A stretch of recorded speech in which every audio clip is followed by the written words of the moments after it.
नमस्कार दोस्तों, मैं रमन आप सभी को अपने YouTube चैनल वेरिएबल मैथ्स पे स्वागत करता हूं। तो आज के इस वीडियो में हम लोग बात करने वाले हैं 10th क्लास का एक बहुत ही इंपॉर्टेंट चैप्टर जिसका नाम है स्टैटिक्स यानी कि सांख्यिकी, है ना। सांख्यिकी के अंतर्गत हम लोग माध्य, माध्यक और बहुलक के बारे में जानेंगे, ठीक है। लेकिन आज का जो टॉपिक है वो हम लोगों का है माध्य, यानी इसे माध्य को इंग्लिश में मीड बोला जाता है, ठीक है। क्या बोला जाता है? मीड, है ना।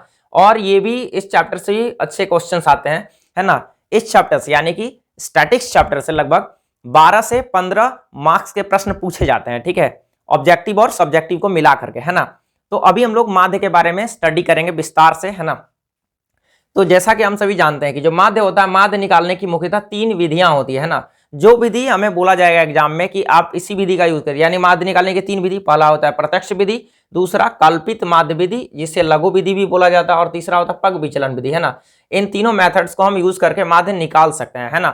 तो देखिए इसमें हमें करना क्या होता है कि जो विधि हमें बोलेगा एग्जाम में, बोलेगा अगर आपको प्रत्यक्ष विधि से बनाइए तो आप प्रत्यक्ष विधि लगाएंगे, अगर बोलेगा कल्पित माध्य विधि तो ये विधि लगाएंगे, अगर बोलेगा पग विचलन तो ये विधि लगाएंगे, है ना।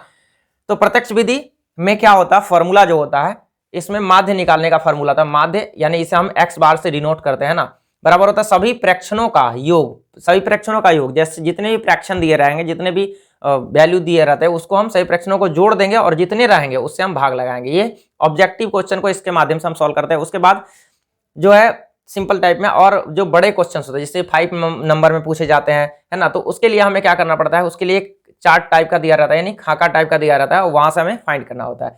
तो माध्य बराबर प्रत्यक्ष विधि में होता है सभी प्रेक्षणों का योग बटे प्रेक्षणों की संख्या, है ना। और इसको हम इस तरह से भी लिख सकते हैं, माध्य बराबर सिग्मा एफ आई एक्स आई बटे सिग्मा एफ आई, है ना। तो इस विधि को लिखिए या फिर ये वाला लिखिए, दोनों सेम चीज है ना। तो इसके माध्यम से हम प्रत्यक्ष विधि से माध्य निकाल सकते हैं। दूसरी विधि का नाम है काल्पित माध्य विधि, है ना।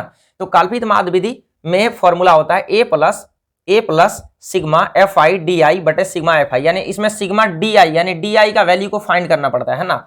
डी आई के वैल्यू को फाइंड करना पड़ता है। और ए क्या है यहाँ पे, जहां ए एक काल्पित माध्य, यानी ए को हम लोग को कल्पना किया हुआ माध्य मानना पड़ता है, यानी ए एक काल्पित माध्य है, यहां से हम कल्पित माध्य फाइंड करते हैं, ठीक है। और उसी तरह से हमारा तीसरा होता है ना, ये होता है कल्पित माध्य विधि, और तीसरा पग विचलन विधि, है ना। पग विचलन विधि में क्या होता है, ये माध्य निकालने का होता है formula A plus sigma F I U I बटे sigma F I into H, है ना। जहां ए क्या है तो कल्पित माध्य है, और एच क्या है वर्ग अंतराल की माप है ना। वर्ग अंतराल जैसे दिया रहता है 5 से 10, 10 से 15, ये दिया रहता है। तो कितने का अंतराल है, देखिए 5 से 10 में यहाँ पे 5 का अंतराल है, ठीक है। यहाँ 10 से 15 में यहाँ भी 5 का अंतराल है, यानी यही हो जाएगा, एच का जो मान होगा वही एच हो जाएगा, है ना। एच के जगह पे 5 ले लेंगे, है ना, कल्पित माध्य। तो ये माध्य के लिए 3 फॉर्मूला बहुत ही बेहतरीन फॉर्मूला है, जो आपके लिए आपके एग्जाम के लिए बहुत ही इंपॉर्टेंट है। तो आप लोग इस फॉर्मूला को ध्यान से